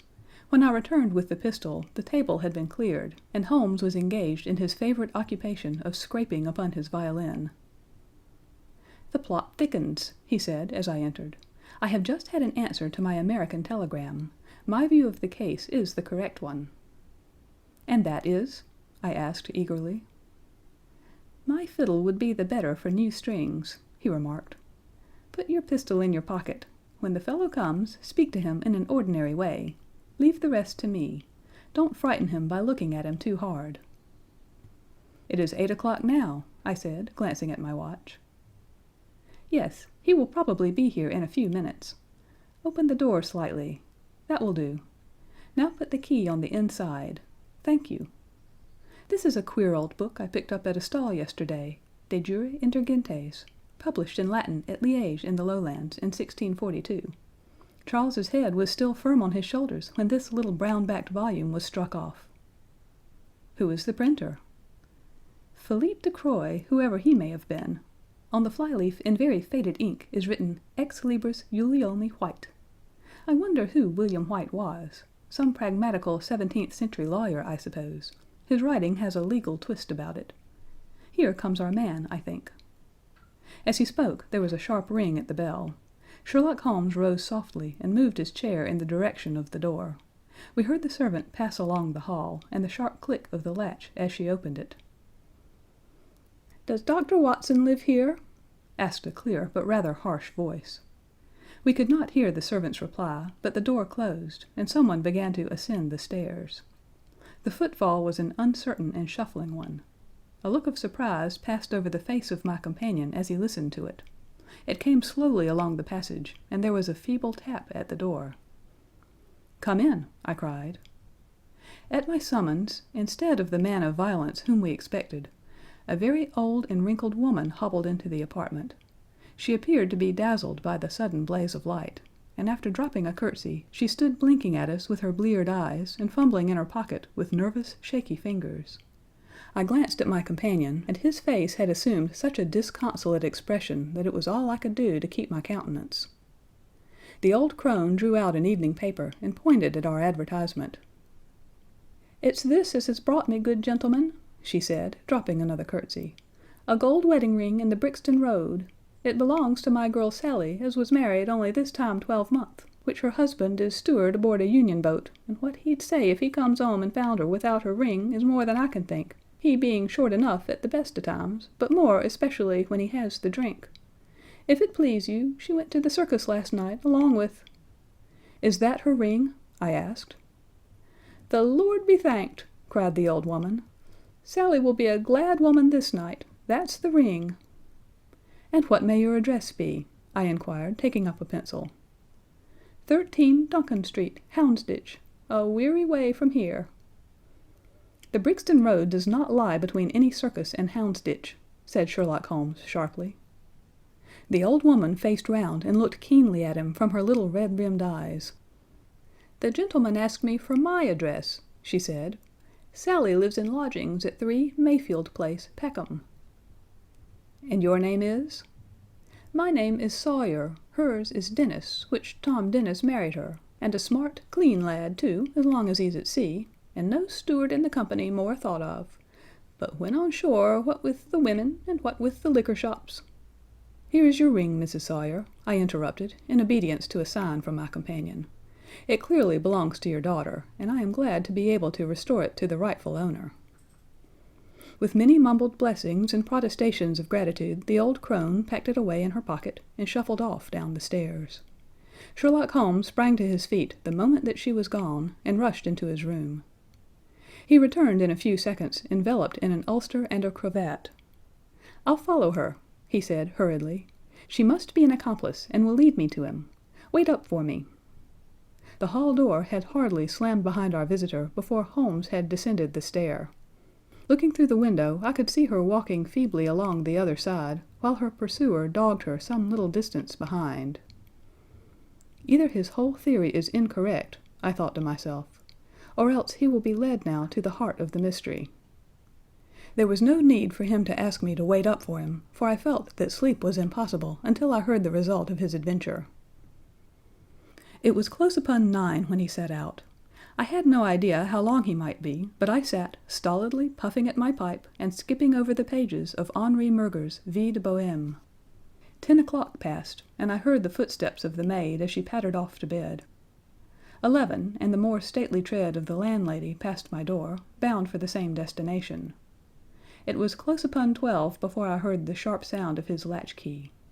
The instant he entered I saw by his face that he had not been successful. Amusement and chagrin seemed to be struggling for the mastery, until the former suddenly carried the day, and he burst into a hearty laugh. "I wouldn't have the Scotland Yarders know it for the world," he cried, dropping into his chair. "I have chaffed them so much that they would never have let me hear the end of it. I can afford to laugh, because I know that I will be even with them in the long run." "What is it, then?" I asked. "Oh, I don't mind telling a story against myself. That creature had gone a little way when she began to limp and show every sign of being footsore. Presently she came to a halt and hailed a four-wheeler which was passing. I managed to be close to her so as to hear the address, but I need not have been so anxious, for she sang it out loud enough to be heard at the other side of the street. "Drive to 13 Duncan Street, Houndsditch," she cried. This begins to look genuine, I thought, and having seen her safely inside, I perched myself behind. That's an art which every detective should be an expert at. Well, away we rattled, and never drew rein until we reached the street in question. I hopped off before we came to the door, and strolled down the street in an easy, lounging way. I saw the cab pull up. The driver jumped down, and I saw him open the door and stand expectantly. Nothing came out, though. When I reached him, he was groping about frantically in the empty cab, and giving vent to the finest assorted collection of oaths that ever I listened to. There was no sign or trace of his passenger, and I fear it will be some time before he gets his fare. On inquiring at number 13, we found that the house belonged to a respectable paperhanger named Keswick, and that no one of the name either of Sawyer or Dennis had ever been heard of there. "You don't mean to say," I cried in amazement, "that that tottering, feeble old woman was able to get out of the cab while it was in motion, without either you or the driver seeing her?" "Old woman be damned," said Sherlock Holmes sharply. "We were the old women to be so taken in. It must have been a young man, and an active one, too, besides being an incomparable actor. The get-up was inimitable. He saw that he was followed, no doubt, and used this means of giving me the slip. It shows that the man we are after is not as lonely as I imagined he was, but has friends who are ready to risk something for him. Now, Doctor, you are looking done up. Take my advice and turn in." I was certainly feeling very weary, so I obeyed his injunction. I left Holmes seated in front of the smoldering fire, and long into the watches of the night I heard the low, melancholy wailings of his violin, and knew that he was still pondering over the strange problem which he had set himself to unravel. End of Part 1, Chapter 5. Part 1, Chapter 6. Tobias Gregson Shows What He Can Do. The papers next day were full of the Brixton mystery, as they termed it. Each had a long account of the affair, and some had leaders upon it, in addition. There was some information in them which was new to me. I still retain in my scrapbook numerous clippings and extracts bearing upon the case. Here is a condensation of a few of them. The Daily Telegraph remarked that in the history of crime there had seldom been a tragedy which presented stranger features. The German name of the victim, the absence of all other motive, and the sinister inscription on the wall, all pointed to its perpetration by political refugees and revolutionists. The Socialists had many branches in America, and the deceased had, no doubt, infringed their unwritten laws and been tracked down by them. After alluding airily to the Vimgericht, Aqua Tofana, Carbonari, the Marchioness de Brinvilliers, the Darwinian theory, the principles of Malthus, and the Ratcliffe Highway murders, the article concluded by admonishing the government and advocating a closer watch over foreigners in England. The Standard commented upon the fact that lawless outrages of the sort usually occurred under a liberal administration. They arose from the unsettling of the minds of the masses and the consequent weakening of all authority. The deceased was an American gentleman who had been residing for some weeks in the metropolis. He had stayed at the boarding house of Madame Charpentier in Torquay Terrace, Camberwell. He was accompanied in his travels by his private secretary, Mr. Joseph Stangerson. The two bade adieu to their landlady upon Tuesday, the 4th instant, and departed to Euston Station with the avowed intention of catching the Liverpool express. They were afterwards seen together upon the platform. Nothing more is known of them until Mr. Drebber's body was, as recorded, discovered in an empty house in the Brixton Road, many miles from Euston. How he came there, or how he met his fate, are questions which are still involved in mystery. Nothing is known of the whereabouts of Stangerson. We are glad to learn that Mr. Lestrade and Mr. Gregson, of Scotland Yard, are both engaged upon the case, and it is confidently anticipated that these well-known officers will speedily throw light upon the matter. The Daily News observed that there was no doubt as to the crime being a political one. The despotism and hatred of liberalism which animated the continental governments had had the effect of driving to our shores a number of men who might have made excellent citizens were they not soured by the recollection of all that they had undergone.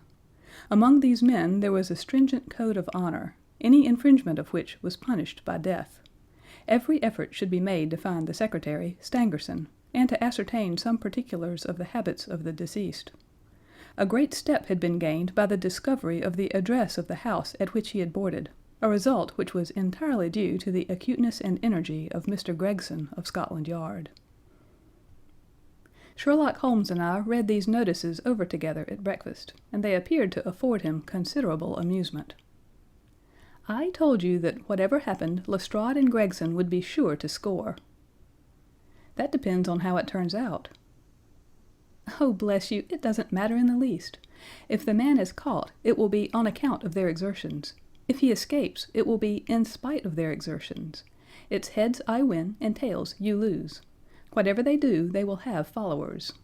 Un se trouve toujours un plus sot qui l'admire. What on earth is this? I cried, for at this moment there came the pattering of many steps in the hall and on the stairs, accompanied by audible expressions of disgust upon the part of our landlady. "It's the Baker Street division of the detective police force," said my companion gravely, and as he spoke there rushed into the room half a dozen of the dirtiest and most ragged street Arabs that ever I clapped eyes on. "'Tention!" cried Holmes in a sharp tone, and the 6 dirty little scoundrels stood in a line like so many disreputable statuettes. "In future you shall send up Wiggins alone to report, and the rest of you must wait in the street. Have you found it, Wiggins?" "No, sir, we hain't," said one of the youths. "I hardly expected you would. You must keep on until you do. Here are your wages." He handed each of them a shilling. "Now off you go, and come back with a better report next time." He waved his hand, and they scampered away downstairs like so many rats, and we heard their shrill voices next moment in the street. "There's more work to be got out of one of those little beggars than out of a dozen of the force," Holmes remarked. "The mere sight of an official-looking person seals men's lips. These youngsters, however, go everywhere and hear everything. They are as sharp as needles, too. All they want is organization." "Is it on this Brixton case that you are employing them?" I asked. "Yes, there is a point which I wish to ascertain. It is merely a matter of time. Hullo, we are going to hear some news now with a vengeance. Here is Gregson coming down the road with beatitude written upon every feature of his face. Bound for us, I know. Yes, he is stopping. There he is." There was a violent peal at the bell, and in a few seconds the fair-haired detective came up the stairs, 3 steps at a time, and burst into our sitting-room. "My dear fellow," he cried, wringing Holmes's unresponsive hand, "congratulate me. I have made the whole thing as clear as day." A shade of anxiety seemed to me to cross my companion's expressive face. "Do you mean that you are on the right track?" he asked. "The right track? Why, sir, we have the man under lock and key." "And his name is?" "Arthur Charpentier, sub-lieutenant in Her Majesty's Navy," cried Gregson, pompously rubbing his fat hands and inflating his chest. Sherlock Holmes gave a sigh of relief and relaxed into a smile. "Take a seat and try one of these cigars," he said. "We are anxious to know how you managed it. Will you have some whiskey and water?" "I don't mind if I do," the detective answered. "The tremendous exertions which I have gone through during the last day or two have worn me out. Not so much bodily exertion, you understand, as the strain upon the mind. You will appreciate that, Mr. Sherlock Holmes, for we are both brain workers." "You do me too much honor," said Holmes gravely. "Let us hear how you arrived at this most gratifying result." The detective seated himself in the armchair and puffed complacently at his cigar. Then suddenly he slapped his thigh in a paroxysm of amusement. "The fun of it is," he cried, "that that fool Lestrade, who thinks himself so smart, has gone off upon the wrong track altogether. He is after the secretary Stangerson, who had no more to do with the crime than the babe unborn. I have no doubt that he has caught him by this time." The idea tickled Gregson so much that he laughed until he choked. "And how did you get your clue?" "Ah, I'll tell you all about it. Of course, Dr. Watson, this is strictly between ourselves. The first difficulty which we had to contend with was the finding of this American's antecedents. Some people would have waited until their advertisements were answered, or until parties came forward and volunteered information. That is not Tobias Gregson's way of going to work. You remember the hat beside the dead man?" "Yes," said Holmes, "by John Underwood and Sons, 129 Camberwell Road." Gregson looked quite crestfallen. "I had no idea that you noticed that," he said. "Have you been there?" "No." "Ha!" cried Gregson in a relieved voice. "You should never neglect a chance, however small it may seem." "To a great mind, nothing is little," remarked Holmes sententiously. "Well, I went to Underwood and asked him if he had sold a hat of that size and description. He looked over his books and came on it at once. He had sent the hat to a Mr. Drebber residing at Charpentier's boarding establishment, Torquay Terrace. Thus I got at his address." "Smart, very smart," murmured Sherlock Holmes. "I next called upon Madame Charpentier," continued the detective. "I found her very pale and distressed. Her daughter was in the room, too. An uncommonly fine girl she is, too. She was looking red about the eyes, and her lips trembled as I spoke to her. That didn't escape my notice. I began to smell a rat. You know the feeling, Mr. Sherlock Holmes, when you come upon the right scent, a kind of thrill in your nerves. Have you heard of the mysterious death of your late boarder, Mr. Enoch J. Drebber of Cleveland?" I asked. The mother nodded. She didn't seem able to get out a word. The daughter burst into tears. I felt more than ever that these people knew something of the matter. "At what o'clock did Mr. Drebber leave your house for the train?" I asked. "At 8 o'clock," she said, gulping in her throat to keep down her agitation. "His secretary, Mr. Stangerson, said that there were 2 trains, one at 9:15 and one at 11. He was to catch the first." "And was that the last which you saw of him?" A terrible change came over the woman's face as I asked the question. Her features turned perfectly livid. It was some seconds before she could get out the single word, "Yes," and when it did come, it was in a husky, unnatural tone. There was silence for a moment, and then the daughter spoke in a calm, clear voice. "No good can ever come of falsehood, mother," she said. "Let us be frank with this gentleman. We did see Mr. Drebber again." "God forgive you," cried Madame Charpentier, throwing up her hands and sinking back in her chair. "You have murdered your brother." "Arthur would rather that we spoke the truth," the girl answered firmly. "You had best tell me all about it now," I said. "Half confidences are worse than none. Besides, you do not know how much we know of it." "On your head be it, Alice," cried her mother, and then, turning to me, "I will tell you all, sir. Do not imagine that my agitation on behalf of my son arises from any fear lest he should have had a hand in this terrible affair. He is utterly innocent of it. My dread is, however, that in your eyes, and in the eyes of others, he may appear to be compromised. That, however, is surely impossible. His high character, his profession, his antecedents would all forbid it." "Your best way is to make a clean breast of the facts," I answered. "Depend upon it, if your son is innocent, he will be none the worse." "Perhaps, Alice, you had better leave us together," she said, and her daughter withdrew. "Now, sir," she continued, "I had no intention of telling you all this, but since my poor daughter has disclosed it, I have no alternative. Having once decided to speak, I will tell you all without omitting any particular." "It is your wisest course," said I. "Mr. Drebber has been with us nearly 3 weeks. He and his secretary, Mr. Stangerson, had been traveling on the Continent. I noticed a Copenhagen label upon each of their trunks, showing that that had been their last stopping place. Stangerson was a quiet, reserved man, but his employer, I am sorry to say, was far otherwise. He was coarse in his habits and brutish in his ways. The very night of his arrival he became very much the worse for drink, and indeed after 12 o'clock in the day he could hardly ever be said to be sober. His manners toward the maidservants were disgustingly free and familiar.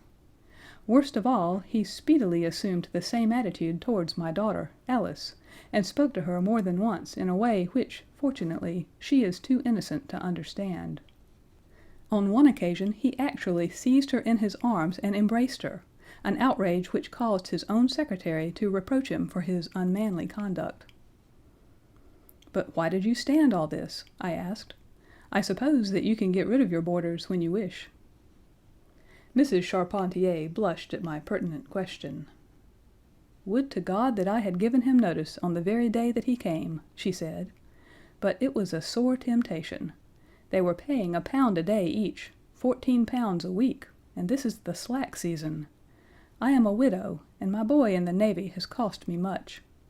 I grudged to lose the money. I acted for the best. This last was too much, however, and I gave him notice to leave on account of it. That was the reason of his going." "Well?" "My heart grew light when I saw him drive away. My son is on leave just now, but I did not tell him anything of all this, for his temper is violent, and he is passionately fond of his sister. When I closed the door behind him, a load seemed to be lifted from my mind. Alas, in less than an hour there was a ring at the bell, and I learned that Mr. Drebber had returned. He was much excited, and evidently the worse for drink. He forced his way into the room where I was sitting with my daughter, and made some incoherent remark about having missed his train. He then turned to Alice, and before my very face proposed to her that she should fly with him. "You are of age," he said, "and there is no law to stop you. I have money enough and to spare.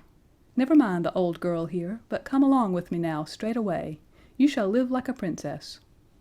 Poor Alice was so frightened that she shrunk away from him, but he caught her by the wrist and endeavored to draw her towards the door. I screamed, and at that moment my son Arthur came into the room. What happened then I do not know. I heard oaths and the confused sounds of a scuffle. I was too terrified to raise my head. When I did look up, I saw Arthur standing in the doorway laughing with a stick in his hand. "I don't think that fine fellow will trouble us again," he said. "I will just go after him and see what he does with himself." With those words he took his hat and started off down the street. The next morning we heard of Mr. Drebber's mysterious death. This statement came from Mrs. Charpentier's lips with many gasps and pauses. At times she spoke so low that I could hardly catch the words. I made shorthand notes of all that she said, however, so that there should be no possibility of a mistake. "It's quite exciting," said Sherlock Holmes, with a yawn. "What happened next?" "When Mrs. Charpentier paused," the detective continued, "I saw that the whole case hung upon one point. Fixing her with my eye in a way which I always found effective with women, I asked her at what hour her son returned. "I do not know," she answered. "Not know?" "No, he has a latchkey, and he let himself in." "After you went to bed?" "Yes." "When did you go to bed?" "About 11." "So your son was gone at least 2 hours?" "Yes." "Possibly 4 or 5?" "Yes." "What was he doing during that time?" "I do not know," she answered, turning white to her very lips. Of course, after that, there was nothing more to be done. I found out where Lieutenant Charpentier was, took 2 officers with me, and arrested him. When I touched him on the shoulder and warned him to come quietly with us, he answered us as bold as brass. "I suppose you are arresting me for being concerned in the death of that scoundrel Drebber," he said. We had said nothing to him about it, so that his alluding to it had a most suspicious aspect. "Very," said Holmes. He still carried the heavy stick which the mother described him as having with him when he followed Drebber. It was a stout oak cudgel. "What is your theory, then?" "Well, my theory is that he followed Drebber as far as the Brixton Road. When there, a fresh altercation arose between them, in the course of which Drebber received a blow from the stick, in the pit of the stomach perhaps, which killed him without leaving any mark. The night was so wet that no one was about, so Charpentier dragged the body of his victim into the empty house. As to the candle, and the blood, and the writing on the wall, and the ring, they may all be so many tricks to throw the police on to the wrong scent." "Well done," said Holmes in an encouraging voice. "Really, Gregson, you are getting along. We shall make something of you yet." "I flatter myself that I have managed it rather neatly," the detective answered proudly. The young man volunteered a statement, in which he said that after following Drebber some time, the latter perceived him, and took a cab in order to get away from him. On his way home he met an old shipmate, and took a long walk with him. On being asked where this old shipmate lived, he was unable to give any satisfactory reply. I think the whole case fits together uncommonly well.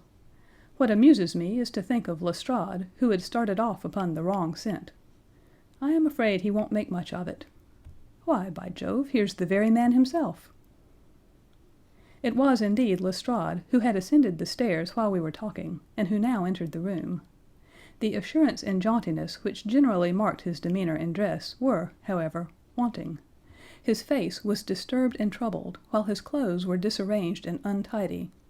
He had evidently come with the intention of consulting with Sherlock Holmes, for on perceiving his colleague he appeared to be embarrassed and put out.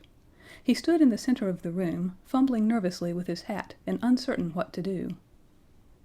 "This is a most extraordinary case," he said at last, "a most incomprehensible affair." "Ah, you find it so, Mr. Lestrade," cried Gregson triumphantly. "I thought you would come to that conclusion. Have you managed to find the secretary, Mr. Joseph Stangerson?" "The secretary, Mr. Joseph Stangerson," said Lestrade gravely, "was murdered at Halliday's private hotel about 6 o'clock this morning." End of Part 1, Chapter 6. Part 1, Chapter 7. Light in the Darkness.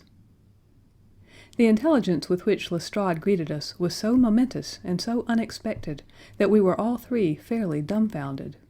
Gregson sprang out of his chair and upset the remainder of his whiskey and water.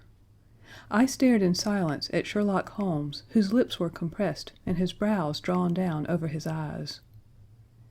"Stangerson, too," he muttered. "The plot thickens." "It was quite thick enough before," grumbled Lestrade, taking a chair. "I seem to have dropped into a sort of council of war." Are you sure of this piece of intelligence?" stammered Gregson. "I have just come from his room," said Lestrade. "I was the first to discover what had occurred." "We have been hearing Gregson's view of the matter," Holmes observed. "Would you mind letting us know what you have seen and done?" "I have no objection," Lestrade answered, seating himself. "I freely confess that I was of the opinion that Stangerson was concerned in the death of Drebber. This fresh development has shown me that I was completely mistaken. Full of the one idea, I set myself to find out what had become of the secretary. They had been seen together at Euston Station about 8:30 on the evening of the 3rd. At 2 in the morning Drebber had been found in the Brixton Road. The question which confronted me was to find out how Stangerson had been employed between 8:30 and the time of the crime, and what had become of him afterwards. I telegraphed to Liverpool, giving a description of the man, and warning them to keep a watch upon the American boats. I then set to work calling upon all the hotels and lodging houses in the vicinity of Euston. You see, I argued that if Drebber and his companion had become separated, the natural course for the latter would be to put up somewhere in the vicinity for the night, and then to hang about the station again next morning. "They would be likely to agree on some meeting place beforehand," remarked Holmes. So it proved. I spent the whole of yesterday evening in making inquiries entirely without avail.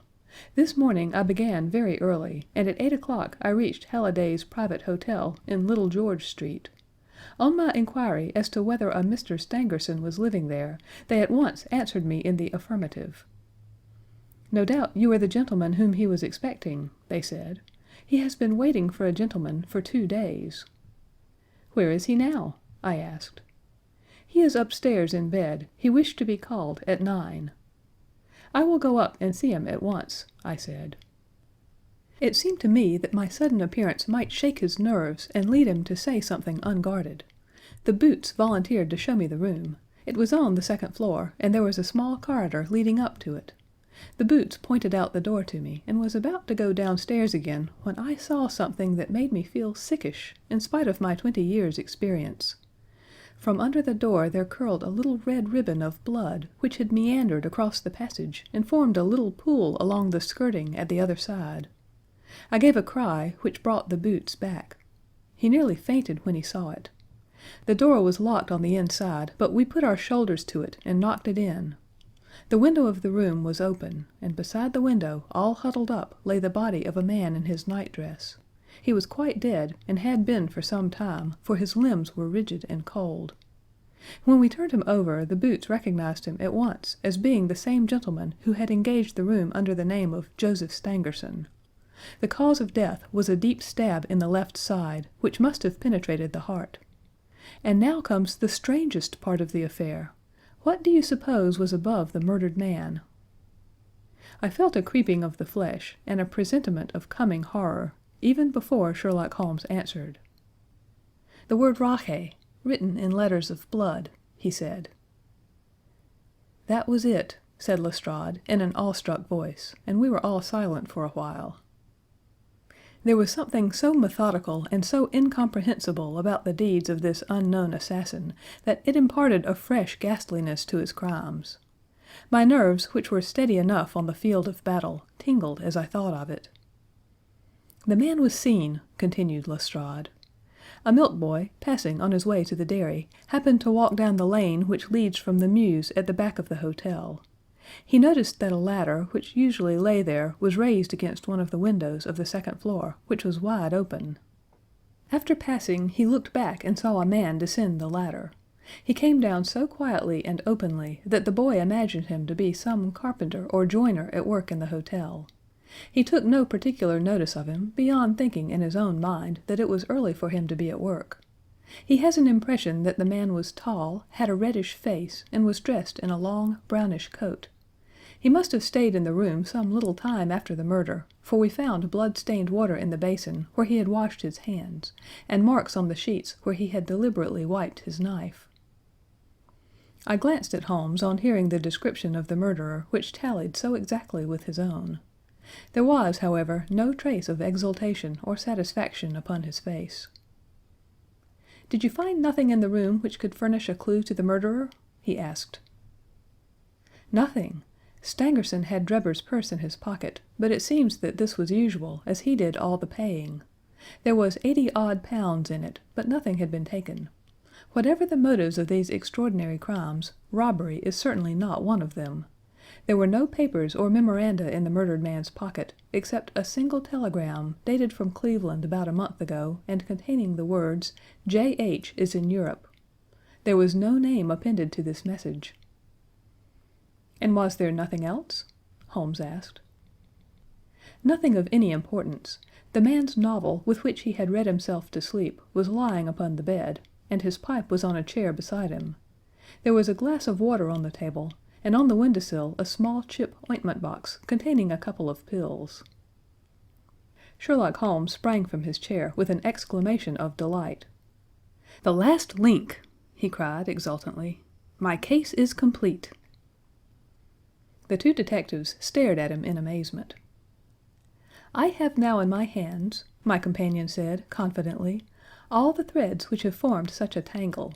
There are, of course, details to be filled in, but I am as certain of all the main facts from the time that Drebber parted from Stangerson at the station up to the discovery of the body of the latter, as if I had seen them with my own eyes.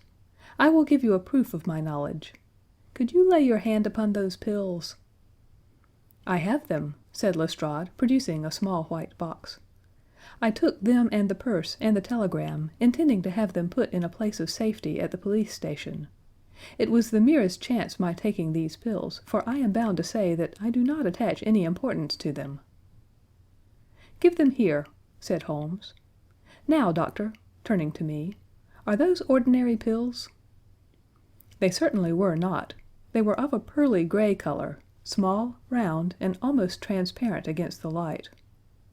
"From their lightness and transparency, I should imagine that they are soluble in water," I remarked. "Precisely so," answered Holmes. "Now, would you mind going down and fetching that poor little devil of a terrier which has been bad so long, and which the landlady wanted you to put out of its pain yesterday?" I went downstairs and carried the dog upstairs in my arms. Its labored breathing and glazing eyes showed that it was not far from its end. Indeed, its snow-white muzzle proclaimed that it had already exceeded the usual term of canine existence. I placed it upon a cushion on the rug. "I will now cut one of these pills in two," said Holmes, and drawing his penknife he suited the action to the word. "One half we return into the box for future purposes. The other half I will place in this wine glass, in which is a teaspoonful of water. You perceive that our friend the doctor is right, and that it readily dissolves." "This may be very interesting," said Lestrade, in the injured tone of one who suspects that he is being laughed at. "I cannot see, however, what it has to do with the death of Mr. Joseph Stangerson." "Patience, my friend, patience. You will find in time that it has everything to do with it. I shall now add a little milk to make the mixture palatable, and on presenting it to the dog, we find that he laps it up readily enough." As he spoke, he turned the contents of the wine glass into a saucer and placed it in front of the terrier, who speedily licked it dry. Sherlock Holmes's earnest demeanor had so far convinced us that we all sat in silence, watching the animal intently, and expecting some startling effect. None such appeared, however. The dog continued to lie stretched upon the cushion, breathing in a labored way, but apparently neither the better nor the worse for its draught. Holmes had taken out his watch, and as minute followed minute without result, an expression of the utmost chagrin and disappointment appeared upon his features. He gnawed his lip, drummed his fingers upon the table, and showed every other symptom of acute impatience. So great was his emotion that I felt sincerely sorry for him, while the two detectives smiled derisively, by no means displeased at this check which he had met. "It can't be a coincidence," he cried, at last springing from his chair and pacing wildly up and down the room. "It is impossible that it should be a mere coincidence. The very pills which I suspected in the case of Drebber are actually found after the death of Stangerson, and yet they are inert. What can it mean? Surely my whole chain of reasoning cannot have been false. It is impossible. And yet this wretched dog is none the worse. Ah, I have it! I have it!" With a perfect shriek of delight he rushed to the box, cut the other pill in two, dissolved it, added milk, and presented it to the terrier. The unfortunate creature's tongue seemed hardly to have been moistened in it before it gave a convulsive shiver in every limb, and lay as rigid and lifeless as if it had been struck by lightning. Sherlock Holmes drew a long breath and wiped the perspiration from his forehead. "I should have more faith," he said. "I ought to know by this time that when a fact appears to be opposed to a long train of deductions, it invariably proves to be capable of bearing some other interpretation. Of the two pills in that box, one was of the most deadly poison, and the other was entirely harmless. I ought to have known that before ever I saw the box at all." This last statement appeared to me to be so startling that I could hardly believe that he was in his sober senses. There was the dead dog, however, to prove that his conjecture had been correct. It seemed to me that the mists in my own mind were gradually clearing away, and I began to have a dim, vague perception of the truth. "All this seems strange to you," continued Holmes, "because you failed at the beginning of the inquiry to grasp the importance of the single real clue which was presented to you. I had the good fortune to seize upon that, and everything which has occurred since then has served to confirm my original supposition, and, indeed, was the logical sequence of it. Hence things which have perplexed you and made the case more obscure have served to enlighten me and to strengthen my conclusions. It is a mistake to confound strangeness with mystery. The most commonplace crime is often the most mysterious because it presents no new or special features from which deductions may be drawn. This murder would have been infinitely more difficult to unravel had the body of the victim been simply found lying in the roadway without any of those outrés and sensational accompaniments which have rendered it remarkable. These strange details, far from making the case more difficult, have really had the effect of making it less so." Mr. Gregson, who had listened to this address with considerable impatience, could contain himself no longer. "Look here, Mr. Sherlock Holmes," he said. "We are all ready to acknowledge that you are a smart man, and that you have your own methods of working. We want something more than mere theory and preaching now, though. It is a case of taking the man. I have made my case out, and it seems I was wrong. Young Charpentier could not have been engaged in this second affair. Lestrade went after his man, Stangerson, and it appears that he was wrong, too. You have thrown out hints here and hints there, and seem to know more than we do, but the time has come when we feel that we have a right to ask you straight how much you do know of the business. Can you name the man who did it?" "I cannot help feeling that Gregson is right, sir," remarked Lestrade. "We have both tried, and we have both failed. You have remarked more than once since I have been in the room that you had all the evidence which you require. Surely you will not withhold it any longer." "Any delay in arresting the assassin," I observed, "might give him time to perpetrate some fresh atrocity." Thus pressed by us all, Holmes showed signs of irresolution. He continued to walk up and down the room with his head sunk on his chest and his brows drawn down, as was his habit when lost in thought.